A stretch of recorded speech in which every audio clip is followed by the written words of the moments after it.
Good afternoon, everyone, and thank you for joining us for today's webcast. I'm Timur Durrani, technology reporter with the Globe and Mail, and I'm pleased to be your moderator today.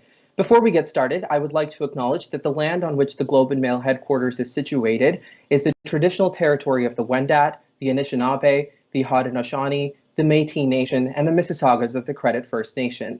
We aren't anticipating any technical issues, but we appreciate your patience should any issue arise. If you need technical help, please click the help desk icon at the bottom of your screen.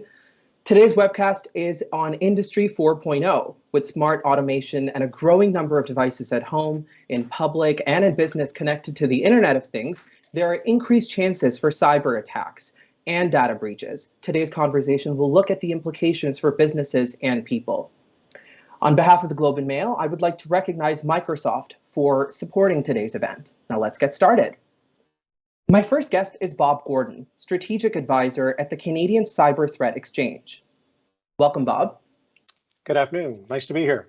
Nice to be here too. Why don't we get started by having you tell us a little bit about what CCTX does, who you work with, and why it's significant. Yeah, pleased to do that. The CCTX was established by the private sector as Canada's organization for operating sort of on a cross-sectoral basis for all sizes of companies to do two things. One is sharing cyber threat information that will be helpful in either detecting or preventing attacks. And the second thing is doing collaboration activity. Basically, it's bringing cyber professionals together to share best practices and ideas, basically learning, or in essence, learning from one another. And through that, members gain access to information that's timely, relevant, and actionable to try to stop attacks from coming in. What we're trying to do, or they're trying to do, is sort of reduce that financial risk or the operational risk or sometimes reputational risk that comes with cyber attacks. We've got about 170 organizations participating now, about 15 sectors. So we've got everything from some of Canada's largest companies like the big banks, the big retailers, insurance companies, hospitals, municipalities, the list goes on. As I say, there's about 15 sectors. But it's not just the big organizations, because so much of our economy is driven by small organizations. About 73% of all of our members come with less than 500 employees. Now, one of the things that we found in doing this, it's nice to say we're going to share information, but cybersecurity is a trust business. That's how companies operate. So organizations have to believe that if they're going to share information with somebody else, it, quite frankly, is not going to appear on the front page of the Globe and Mail tomorrow. And so we do that by getting people to collaborate, to start sharing and talking about things that are easy. People who are sharing the same kinds of challenges or problems, and they can sort of share best practices and ideas. And typically those things aren't particularly corporate sensitive. So what happens is that you start to realize, wow, I actually get something out of cooperating with this other organization, this other person. We're both benefiting from it.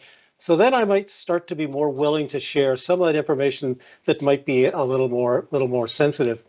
And why that becomes important is we've found that basically there's not a single company around that can do cybersecurity on their own. They've got to be working with something. I mean, that's why the biggest banks who spend a lot of money on cybersecurity quite willingly come out and cooperate with other organizations to bring that together. And maybe I can best illustrate that with a sort of a recent example. Where that sharing becomes really a powerful tool. We have one of our members who was having to deal with a particular type of cyber attack that they just couldn't stop. The attacker just kept getting through. So we brought a group of other companies together from different sectors to sit down and share ideas on sort of what are they seeing to work through that problem. So it was that blending of the skill sets coming from a variety of sectors that in a very short order, they were able to solve that problem and prevent those attacks from coming through. That company could not do that on their own, and they couldn't bring anyone else in to do it. It was that collaboration, that willing as a community to come together, to work together to solve a problem. And it's actually working. As a result of that, we're continuing to grow. We're getting bigger, which is a good thing. Bob, I'd like this conversation to serve as a foundation for the next panel as well. So on that note, Bob, can you tell us a little bit about, and you talked about this in terms of, there's some buzzwords in this industry, but one of them is Industry 4.0. Tell us a little bit about that. That's what this panel is about. Explain that. What exactly is that? So Industry 4.0 really starts with the adoption of the Internet of Things, or IoT devices. Essentially, that's taking a physical object in our environment, like a watch, It's making it into a smart object by adding some kind of a sensing capability, like a watch that can now read your heart, and then sending that reading off to another device by connecting it to the internet. The objective is to make our personal lives more convenient and businesses to operate and improve decision-making and operational efficiency. Now, the thing is that generally these sensors operate without our participation. I don't do anything with my watch, it just does it. They send and receive information, they create useful information from which intelligent decisions can be made. And more importantly, what can happen with that information is they can control other devices. So if you take that concept, we're starting to develop, for example, in the health sector, we're starting to develop an ability where we can enable healthcare monitoring and care in an independent environment. The patient can be at home. They don't have to be sitting, say, in a hospital. And it's the IoT has become the infrastructure that's behind things like smart cars, smart cities where we can alleviate road congestion and traffic, smart agriculture where we can start monitoring environmental factors. And when you start to think about the manufacturing sector, it's no longer just a case of automating an individual device in the process. It's making the entire value chain more efficient. It's things like inventory management, damage detection, real-time visibility into what's happening in the entire production process. So it's a huge enabler of where we're going to go. And as a result of that, it's becoming very attractive. So the estimates vary, but they figure by around 2025, there's going to be somewhere between 50 to 60 billion connected devices. So IoT and Industry 4.0 is becoming big business. The estimates are this could be the potential to become a $1 trillion industry. It's why you see in Canada things like Alberta IoT, where Alberta wants to set itself up as a world center on IoT excellence. And we're seeing, for example, and we could do lots of companies, but I'm just thinking of the 3 of Canada's largest telecom carriers who are investing and collaborating with a lot of other industries on how can we develop and deploy new IoT products and services. And quite frankly, the only thing that limits sort of where IoT can be applied, it's just imagination. It can go anywhere. Mm-hmm. You, of course, Alberta is in the news for a lot of different reasons today. And you mentioned some of this as well, but tell us a little bit about some of the wider implications of Industry 4.0 for businesses in terms of cybersecurity, but beyond that a little bit too. Tell us a little bit about that. Yeah, I think it's probably helpful if we look at this in 3 buckets. One is privacy, second security, and the third safety. So from a privacy perspective, maintaining privacy with IoT devices is essential. Now, these sensors have the ability to collect a lot of data about individuals, tracking things like our preferences, our activity, our movement. Now, generally, that data can't be attributed down to a specific person. But over a long period of time, patterns start to get revealed, and it starts to become easier for the individual to actually become identifiable. And for example, you can identify where a person works or lives or their lifestyle. And it's hard sometimes for individuals to actually even know that data is being collected. And so it's really important for businesses to conduct what we call privacy risk assessments. You want to determine why are you collecting that information? What are you going to use it for? How long are you going to keep it? How are you going to destroy it? And if it's sensitive information, have you gone through the process to actually let people know that you're collecting their data? That's a critical part. The second thing is on security. And the general rule for security is you want to put safeguards in place that are proportionate to the sensitivity of the information. And I mentioned we're collecting a lot of information. And the concern is that the attacker will get access to that data through the sensors or into the networks. And one of the risks is the attacker can get in and actually tamper with that data. And when you're thinking in an e-health environment, for example, you don't want to have somebody tampering with your health data because it's going to be driving how and what kinds of medical services you're going to be getting. So we need to put the onus back on business. We've got to be making IoT devices where the software can be updated, where it's easy to change the passwords. And because what we're trying to do is to avoid these devices becoming the victims of a cyber attack. We're also starting to see the introduction of smart intelligence or artificial intelligence. And then you start to raise questions of, how are these sensors being used, combining with artificial intelligence? Can we run into profiling issues? And there's been lots of coverage recently about that. And then the last thing I'll talk about is on the safety. And one of the risks of a cyber attack into IoT devices is that they can have real world consequences, like in the physical world. And I'm thinking of a recent attack. It was about a year ago with a small city in Florida. Their water treatment plant was attacked.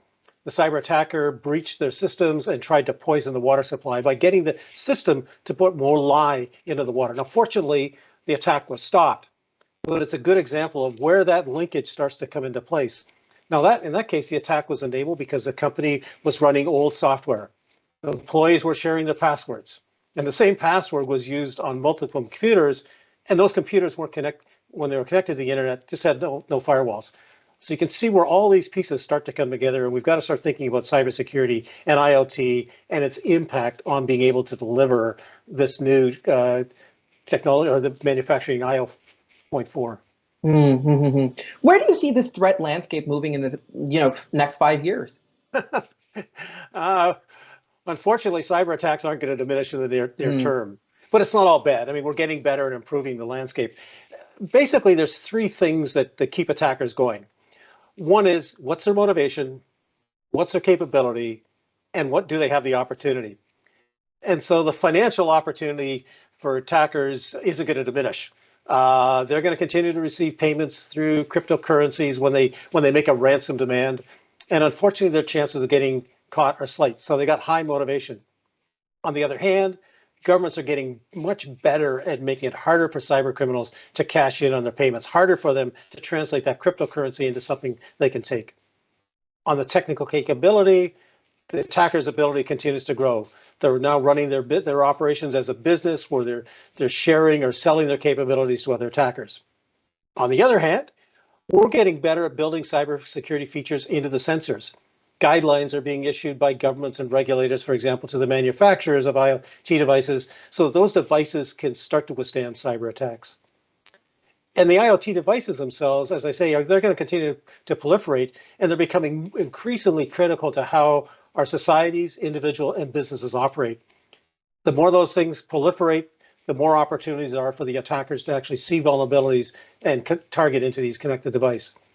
But again, on the other side, we're getting better at diminishing that opportunities by the attackers because we're starting to do those risk assessments of the data and what's being collected, where it's being stored, and when necessary, we're introducing the human element into the process. And I'm thinking on the profiling side of it. So we're getting better. So yeah, it's going to be a pull and push for a little while, but I think on the defense side from us as individuals and governments, I think we're getting much better positioned to be able to take advantage of what IoT and Industry 4.0 are going to be able to give us.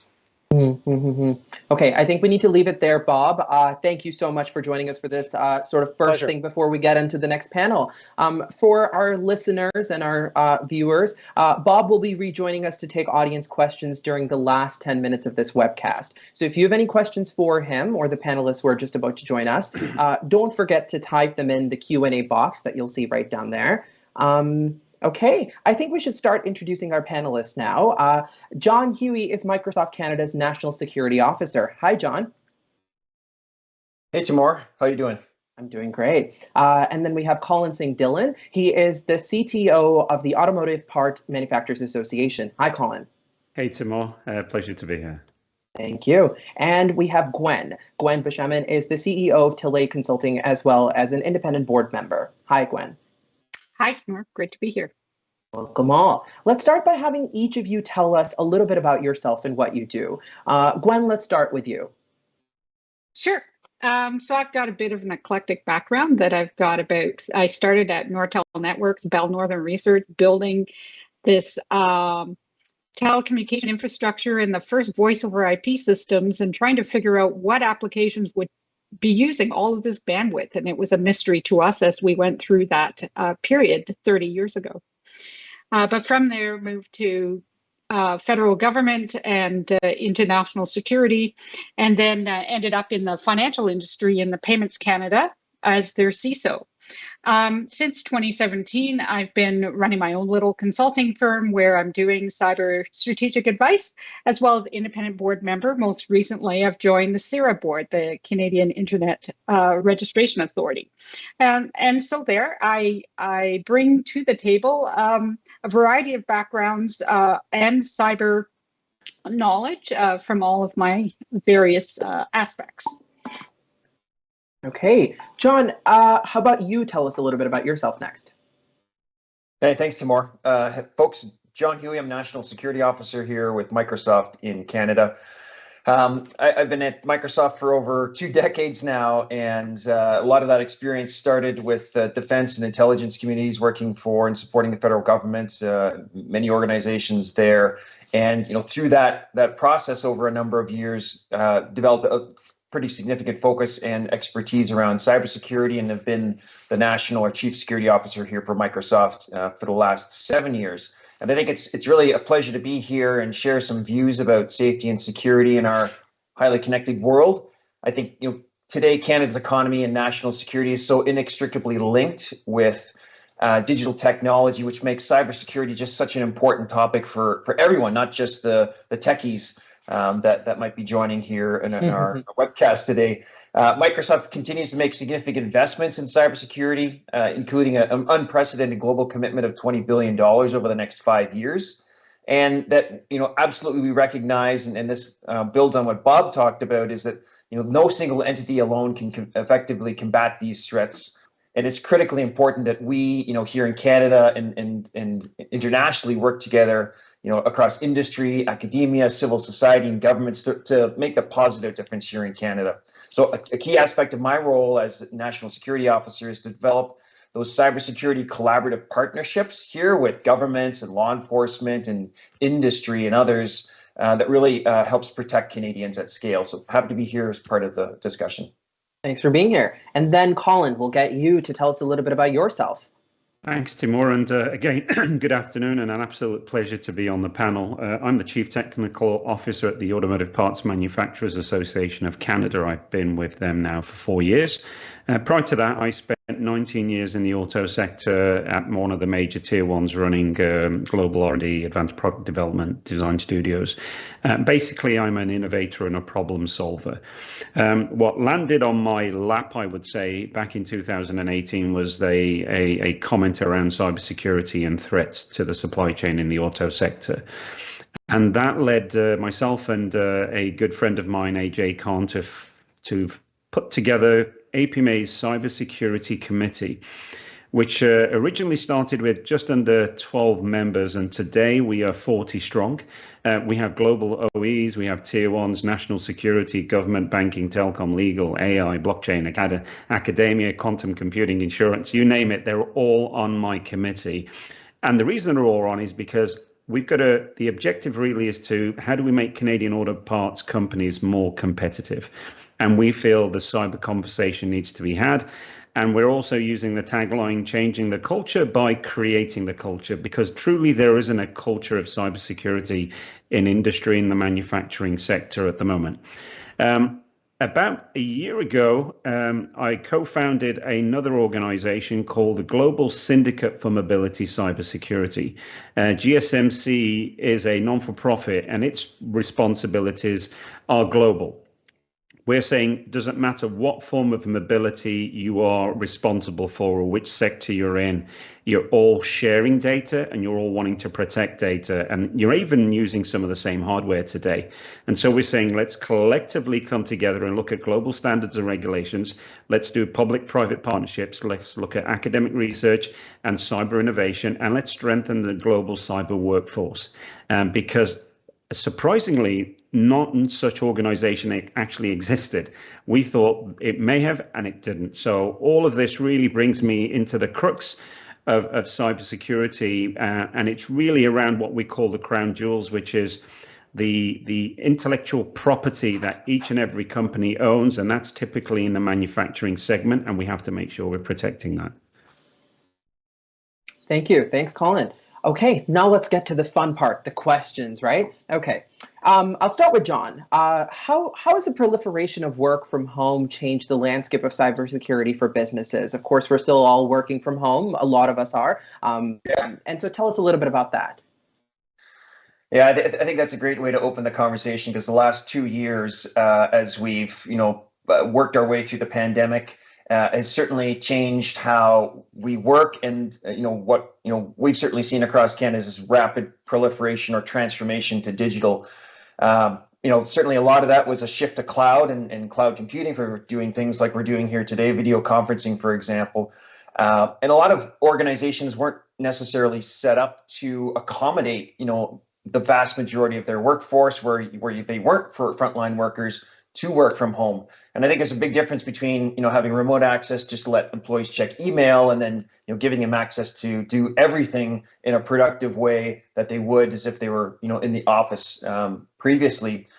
And I think there's a couple of reasons for that. A lot of organizations built their security architecture around this implicit trust model. So if I'm in the office, I'm plugged into the corporate network, that's trusted. I have a corporate device, and that's trusted. And the sort of security model in the previous generation was really founded around those types of concepts. And when I have to go work from home, the home network is a relatively untrusted network or an unmanaged network. And then there was certainly a lot of organizations that just couldn't provide laptops to corporate issued laptops to everyone who was working from home. So then the discussions were about, do we enable personal devices to be used for maybe sensitive work data?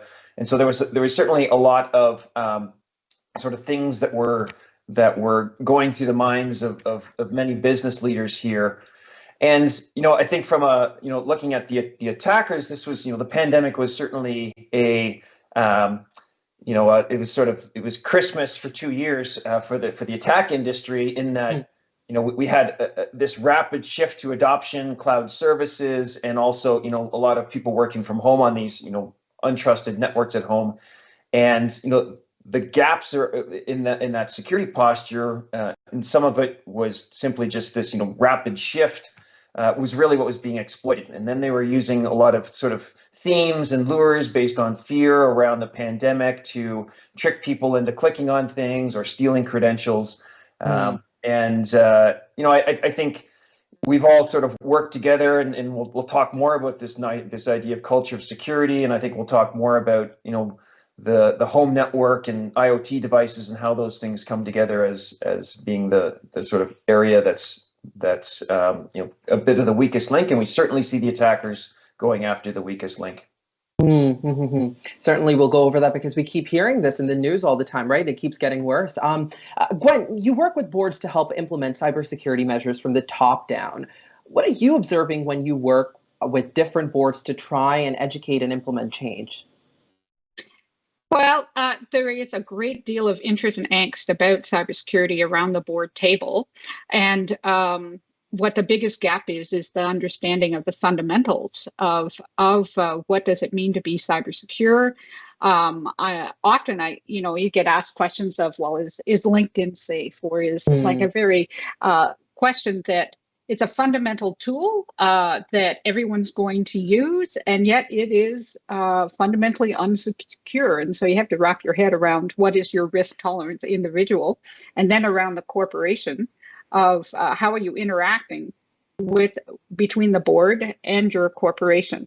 I find that a bit of a weak link is what I'm seeing, because the board members come from an eclectic background. They're coming in from their private networks or their private realms into your infrastructure, and you're sharing information that is confidential, timely, in a manner, and then you leave. And so essentially what John said, you're not issued a corporate laptop in order to fulfill your duties, and you're coming in just for these moments in time to move the company forward. So it's incredibly important to get a level set of how you're managing the information from everybody's board members, of how they're making decisions. This is all sensitive information. And yet at the same time, allow the board to grasp the fundamentals strategically about how the company is assuring their business from a threat landscape. And so that takes a lot of energy to make sure, and a good strong CISO and CEO to make sure that the rudder is there so that we don't get off message. It's very easy in this field to be following the what about the latest threat and who's attacking us, rather than let's just make sure our branches are trimmed higher than our neighbors, and so that we can field off those threats. That has been, it doesn't matter whether it's a board or any other strategic executive committee, looking at who is attacking you. Sometimes it's far more attractive conversation than trimming the branches, making sure you're more resilient than your neighbor. That's fascinating because it's so true. All of us keep using different devices as well, right? Like it's not just even if we do get a work computer, we might even still use our personal device to keep working on that as well, right? And you could have operational policy of in a company that you're always going to put a label on your information. So you've assessed it and you say this is confidential.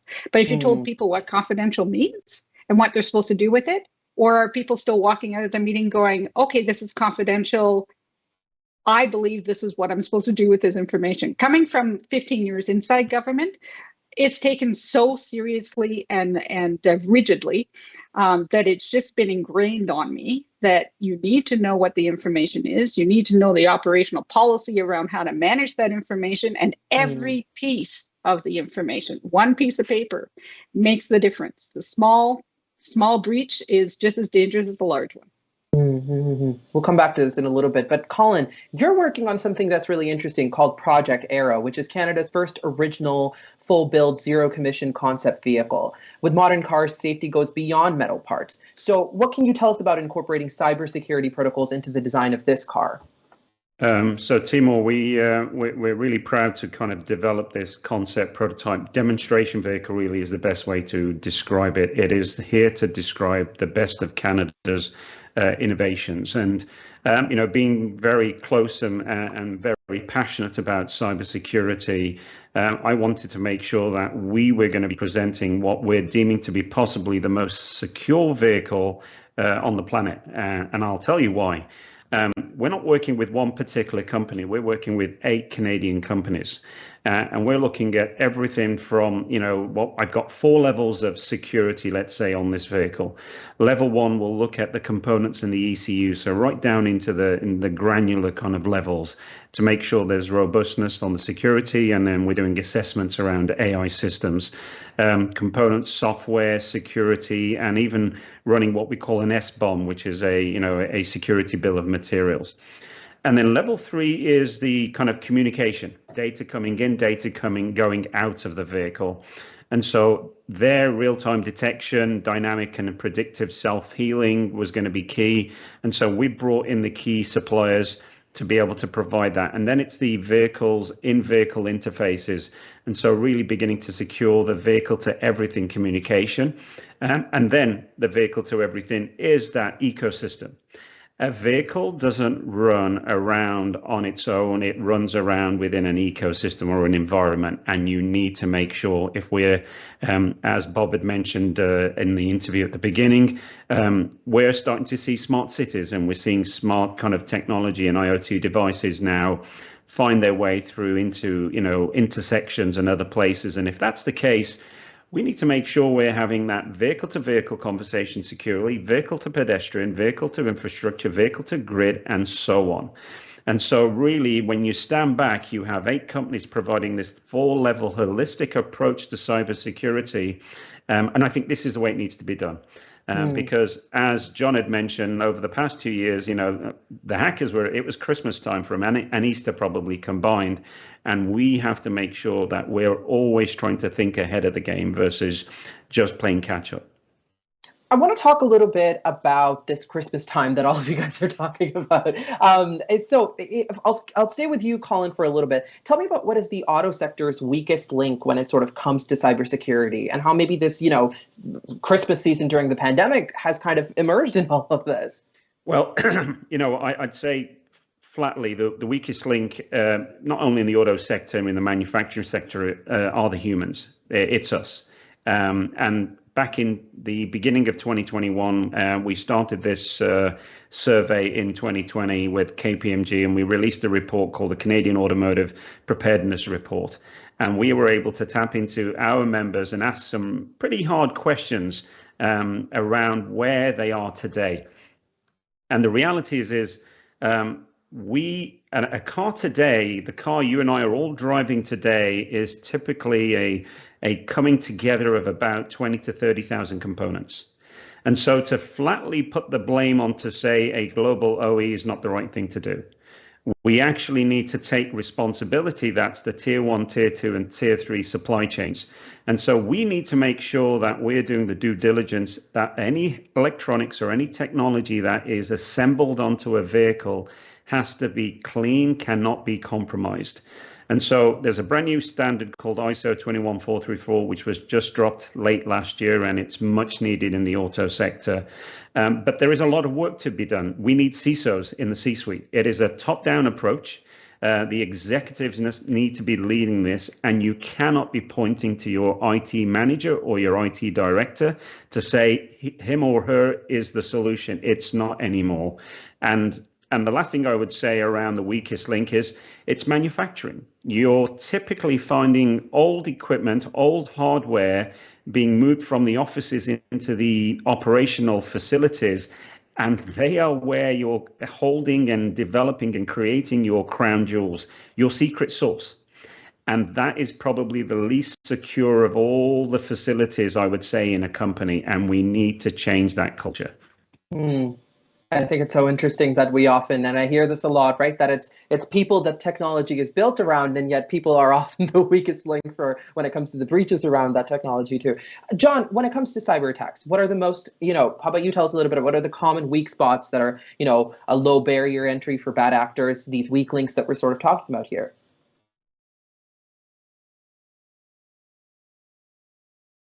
John? Yeah, absolutely. Building on what Colin introduced there, I think it's important to recognize when we think about this attack threat, the organizations that are behind, the vast majority of these attacks, think of them as, it's a business, it's a criminal enterprise. They are very profit motivated, they are highly organized, and they run a business just like we run a normal business here in Canada. And so they're very focused on profit and expenses and margin. And, they use that lens to determine, what's the lowest, the simplest way to attack an organization to extract the bulk of the profit or the most profit from that type of attack. And so what we typically see across all organizations is certainly the people are being exploited in looking to steal credentials, whether that's through phishing and through email types of attacks, or exploiting the fact that many people still use really weak passwords for these systems. And so we see, constant sort of brute force or password spray types of attacks looking to gain those credentials. We have a saying here internally, and I think it's really useful, is that, for the most part, attackers don't break in, they just log in, right? Mm-hmm. They log in through stealing credentials. And I think the emerging piece here, and it was also touched on by one of the previous panelists, was this notion of insider threat. We've seen increasingly bold attack groups basically posting on social media saying, we'll pay your employees to just, give us your login credentials for someone who, might be under financial duress or is a sort of disgruntled employee. So those are the types of things we certainly see, as Colin mentioned, these older systems, whether that's in an OT manufacturing environment or even in the enterprise, just unpatched systems. I think vendors across the industry have gotten, the traditional vendors in the enterprise space have gotten quite good at, shipping patches out, relatively quickly. And we have a whole, vulnerability disclosure process working with security researchers, but it's often, organizations don't apply them quickly. And I think, we see attackers, looking for those types of things, looking for that lowest cost denominator. What's the easiest way in? And then using that to either, a couple different attack schemes, whether it's sort of ransom schemes to steal data and hold, the traditional ransomware type of attack, or in the case, the big risk for, say, manufacturing, like in the auto parts industry, is that intellectual property is stolen or there's a disruption, right? And those systems are basically offline, which is costing the organization business. So that's the motivation to pay the ransom. And then, I think, and Gwen, you worked extensively in the payments world and financial world, recently, this notion of business email compromise, where, an attacker masquerades to be someone in a senior position to, say, issue wire transfers or redirect invoice payments and so on to extract large amounts of dollars. Let's put it into context a little bit. John, I'll stay with you for this one. How much do cybersecurity breaches actually cost for, let's say small and medium-sized businesses? What's the cost here that we're sort of talking about with this stuff? Yeah, I think small and medium in Canada is a really important conversation to have. And I'll just highlight for our viewers the Industry Canada Small Business Statistics Report from 2021. 97.9% of all Canadian businesses are small businesses, employing approximately 9.7 million Canadians. So, 64% of our employed workforce works at a small business. So a huge part of our economic engine. The Cyber Center, the Canadian Centre for Cybersecurity, in their ransomware threat assessment last year indicated that it's difficult to sort of factor what the cost is to these threats, but their average that they cite there is about $6.35 million per cost per data breach. That's not just limited to ransomware, but any impact. So those are big numbers, and when you think about putting that to more into the context of a small medium organization in Canada, worst case scenario is that puts them out of business. So that's I think a key risk here. And I think the other sort of dimension for small medium is that they just form such a huge part of the supply chain in Canada. So the larger organizations, the larger governments, critical infrastructure, auto sector, and so on are, the supply chain is very deep, and many of those are small, medium. And so I've heard stories where, a critical infrastructure provider in Canada, one of their key suppliers was compromised. They're actually the ones that are helping them recover from that breach, right? Working together, just because the partnership and interconnectedness of that supply chain is so important. Gwen, I'm going to get to you now. As we look ahead, what industries do you expect to see are taking the lead on, more proactively implementing cybersecurity measures? Well, it's really great to see that the automotive sector is taking a lead, and it's in good hands. I can see. Unfortunately, the industries that are going to make the most strides, I think, are the ones that are in the news. So the ones that get the biggest breach. And so we're seeing that in the gas associations now because of the Coastal GasLink breach, which didn't in fact breach a pipeline, but breached an accounting system. And so it follows the news. And so I think a lot of people are hopeful that it won't happen to them. They're not attractive enough of a business. Their intellectual property isn't as leading edge, and so there are other victims that are more attractive. But in all cases, it's more like John says. It's just shrouded in whatever is the lowest hanging fruit. So if you've got a port that's open, that's the one. The attackers don't really care what your business model is behind it, what your product is. And so it does follow the news. And I've seen that for my entire career in cybersecurity, that, when Winners got breached over 20 years ago, it was, well, that's a US company, so it wouldn't happen here because Canadian companies aren't as attractive. Or if it's another industry, well, it's not my industry, and so it's going to be telcos, but it won't be mine.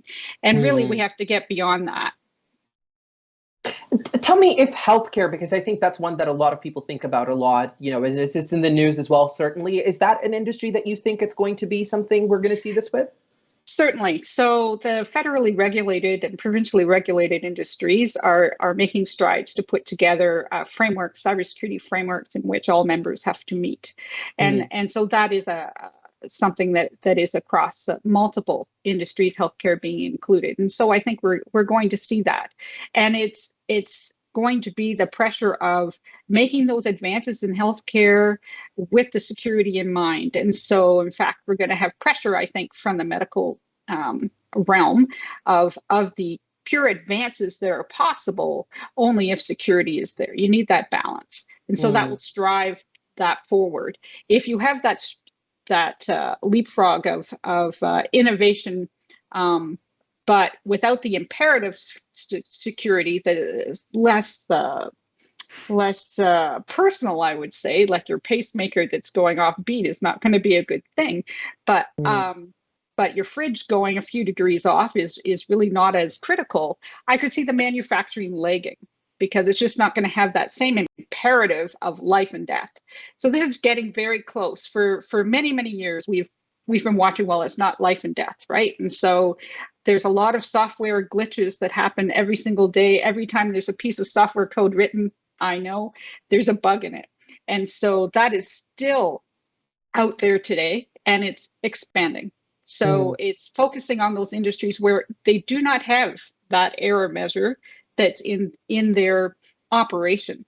So whether it's the cars and the systems in the cars to make sure the distances between the cars is always monitored with the speed, or your pacemaker, these are life and death. And so it becomes more imperative, and therefore you'll see some progress and alignment.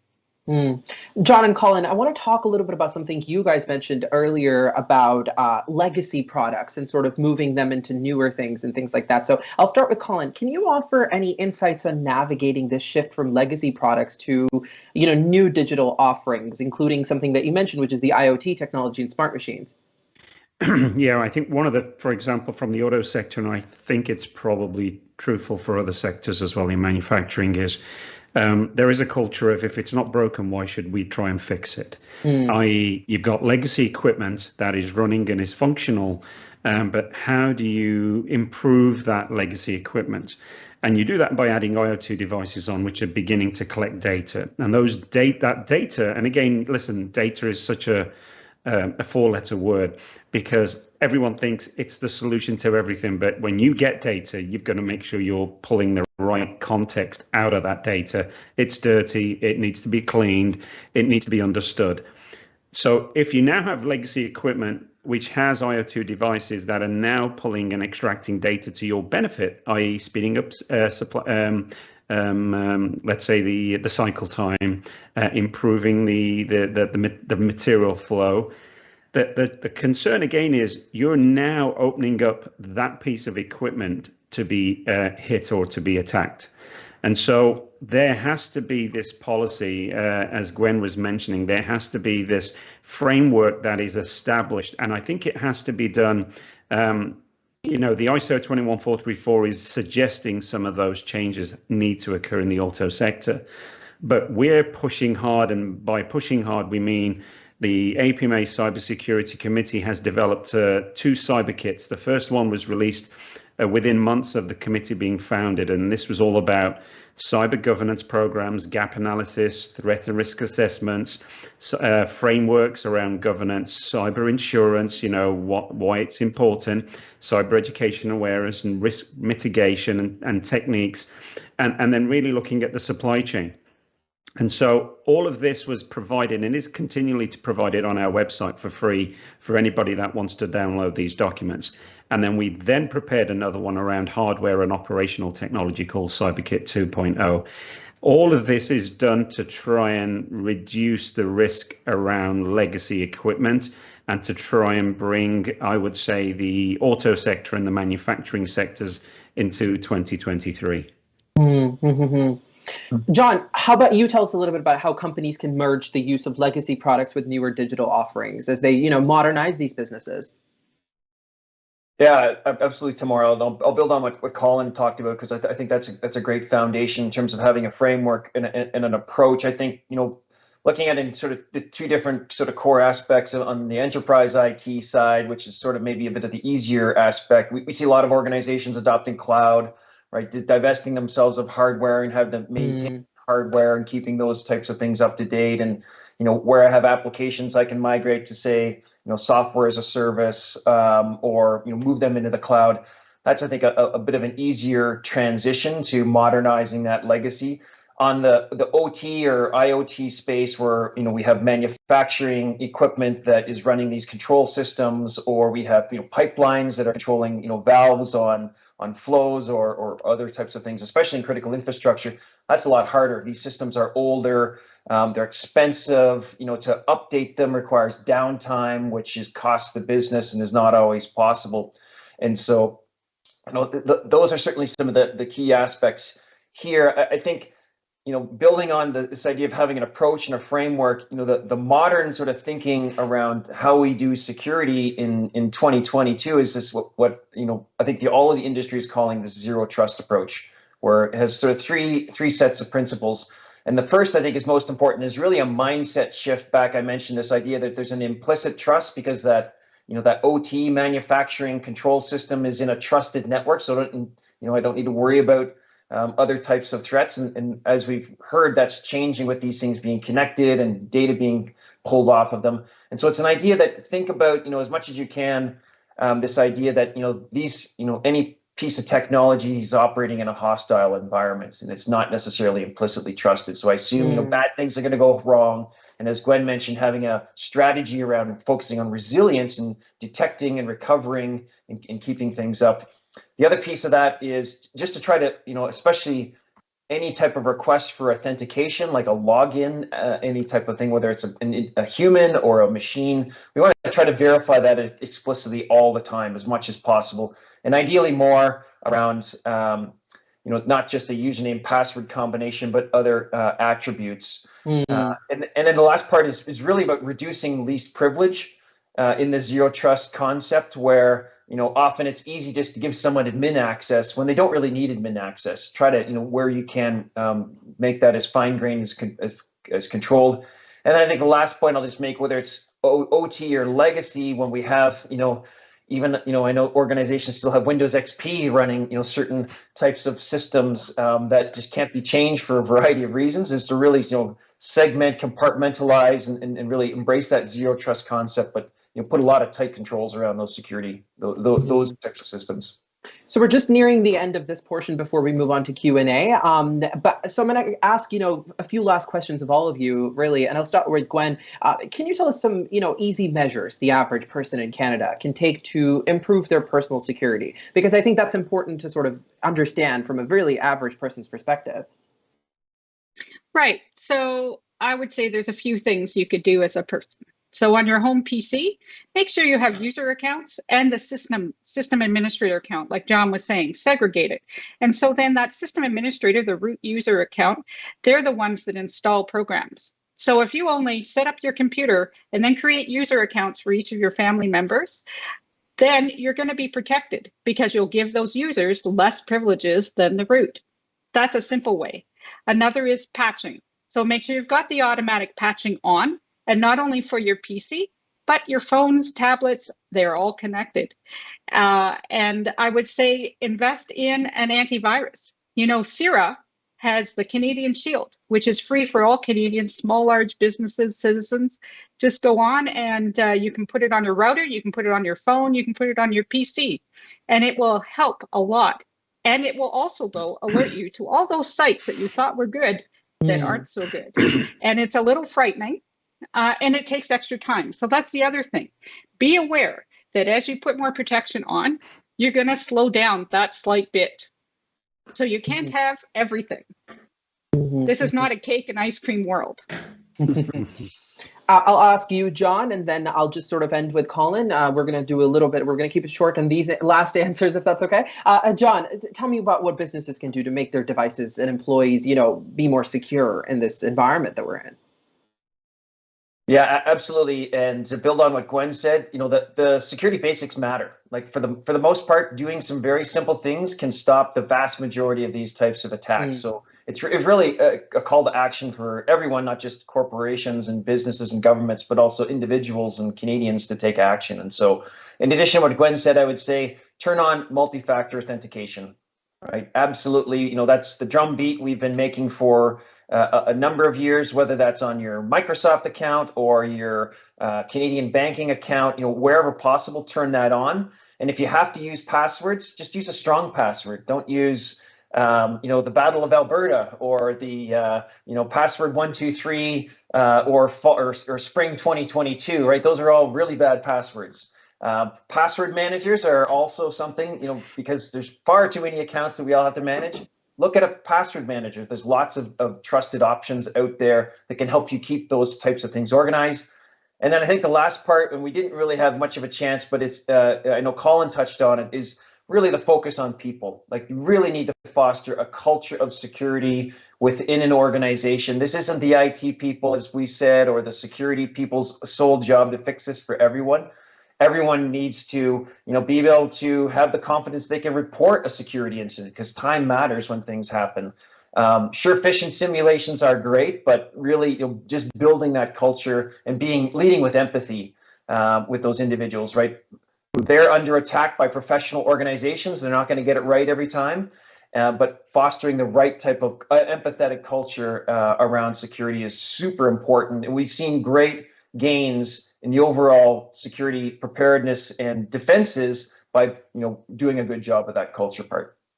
Okay, I think we're going to have to leave it there, and we'll come back to you for some questions now. During this whole period, we've been collecting questions from our virtual audience over the course of the event. So now let's set aside this time to sort of answer some of those.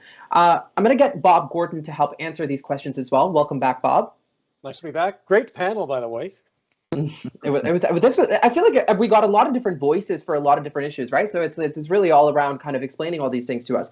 I'm going to read from my phone, if that's okay. I know I'm going to use one of these. Okay, so I've been getting these questions, and the first one I think I'm getting, which I think is really interesting, is for Gwen. What advice would you have for organizations that want to balance risk management with the ability to deliver efficiently?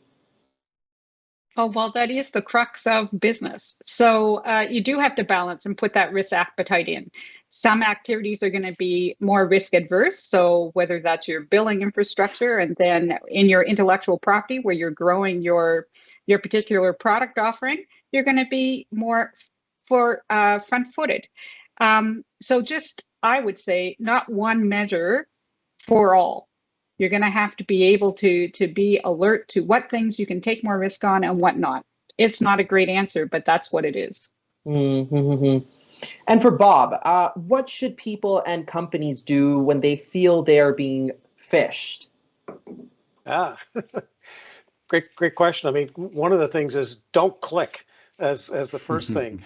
And one of the easiest things to do is actually phone back to the person that you think has actually sent the request. Don't send them an email, because sometimes the attacker will be in the middle. And I was recently dealing with a company that did exactly that. They quickly sent an email back. The answer came back, oh yeah, that's legit. And the way it went was actually the attacker. So phone the person. If you think there's something unusual, or that's an unusual request coming from that person, verify it before you click on it. Because once you've clicked on it, it's too late. In my business, that's a big rule, right? Like, always just call them up, never always just rely on that, right? Tell me a little bit, I'm going to ask this question. I think I'm going to elaborate with you as well. I think this is a question I think all of you could really answer, is where are we as a country with federal legislation on data privacy and security? Who wants to jump on that one a little bit first? I mean, I can kick it off if you want. I mean, when we had PIPEDA, so the Personal Information Act, when it came out in 2000, we were a leader in the world, but there's been a lot changing since that legislation came out. I mean, it came out 7 years before the first iPhone appeared. We did a little bit of an update on it a few years ago. A couple of years ago, the government proposed doing a bunch of amendments to update it. Unfortunately, that legislation died on the table because it's part of a prorogued. So I think there's an opportunity there for government to come back and try to update some of those things. But in the meantime, the Privacy Commissioner has come out with some recommendations, mainly for the manufacturing sector. Speaking to Colin's point about bringing some guidance out to industry, it's not quite like having legislation. So I think we need to do that. Bring up to date some of the legislation pieces, because it's happening in other jurisdictions. So in the United States, they've brought in legislation on IoT. It mainly affects IoT that's being delivered into the U.S. federal government. But what they're hoping there, and it's a really interesting way to do it, they're hoping that by because the U.S. government is such a big purchaser of technology, it's a way to influence the whole industry. So that's an interesting approach. And in California, they're brought some legislation a year ago to actually start to produce some rules on how IoT devices are manufactured. So it gets back into the technology piece. So how do we make it easier for people and businesses to use technology that's actually got the security built in at the foundational level? Some of the things that John was talking about. Gwen, this question came in for you as well. So, where are we at as a country with federal legislation on data privacy and security, of course? So I think just adding on to Bob, that we're looking forward to having more advanced legislation. If you look to the EU, they have GDPR, and that is now the standard bearer of where probably most countries will be going. Yeah, I just think we have to move forward. There's also a concept about consumer protection and being able to be forgotten. I think that's one that all companies should be preparing for. It's going to be complex, but that's where we are, and that zero trust model that John was talking through. So those, I think, are companies should be implementing ahead of legislation to be at the forefront. Not only would you be protected from the impact of legislation where it's going, but it would protect your business at the same time. So win-win. So I think we have time for maybe just one more question. And I think we'll ask Colin this. How do you compare the safety and security risks of connected vehicles to more traditional unconnected vehicles? When I speak globally, Timur, I always use this kind of description that a car today has more in common with these things that we love than they do with cars from the early 1990s. And I say that because your average premium vehicle today has over 100 computers, ECUs on it. The level of intelligence and the connectivity of our cars today, it's just beginning. I was brought on to help push and direct autonomous and connected technology in the auto sector a few years ago. And, don't get me wrong, I'm super excited for autonomous vehicles. But people may not be aware, in Japan last year, in January of 2021, Honda announced the Legend, which is a level 4 autonomous vehicle. Level 4 and level 5, there is no difference on the technology side. It's just one has steering wheel and pedals, the other one doesn't. So it's fully autonomous. And so we are moving towards a full autonomy. I think it's definitely not around the corner. I think it's many years away. But as Bob had started with, smart cities are going to have to play a role in protecting and securing the connected information that's being shared to and from vehicles and you and I. So for me, I would say education, and cyber by design. We have to start educating at high school or even maybe junior schools through to colleges and universities, and then more education for our employees and our workforce. We really have to change the culture here on cybersecurity. I think I have time a little bit for you, John, to just, give us any parting comments, as last sort of comments on all of this. Yeah, no, thank you. It's been great. I think we've got a really diverse panel here, which it's been great to see a lot of different viewpoints here. To build on the comments that Bob and Gwen mentioned about privacy, I absolutely agree. I think from the security side of things, there's been some, I think, great progress at least the federal level with the establishment of the Canadian Centre for Cybersecurity a few years ago. RCMP is working on centralizing the cybercrime, combating cybercrime with the RCMP's National Cybercrime Coordination Unit. We saw a bunch of investments in this year's budget, a lot going to CSE, but broadly around cyber. So I think I would encourage those organizations are doing some good work. There's always, we always want them to go faster and do more. And I'd encourage all the stakeholders and folks listening to, to continue to, provide that feedback to government through, all the different channels that they might have. Reporting incidents is super important in Canada to the Canadian Anti-Fraud Centre. Cybercrime reporting is very underreported in Canada. And I know I get some feedback sometimes they feel like goes into a black hole, but it's difficult, I think, for many of us in industry, and I'm sure for public servants to sort of, if they don't have the data, understand what the impact is on Canadians, it's difficult to inform policies. So I think there's some good work. We have some good momentum in Canada. Certainly, there's lots of opportunity for us to do more, and I think just the fact that cyber seems to be on the political agenda now. I had the opportunity to present and be a witness at a parliamentary committee talking about cyber with members of federal parliament, and so I think there's recognition that for Canada to be prosperous and ensure that our national security, the cyber, because everything's digital, is super important to get right. Okay, we'll have to leave it there. On behalf of the Globe and Mail, I would really like to thank you all, Bob, John, Colin, Gwen, for joining us today. It was a great panel, as you all said. I would also like to thank everyone in the audience for attending and for all the really great questions. And of course, Microsoft for supporting today's webcast. We will be sharing the link to the recorded webcast in about a week. Thank you, everyone, and enjoy the rest of your day. Thank you.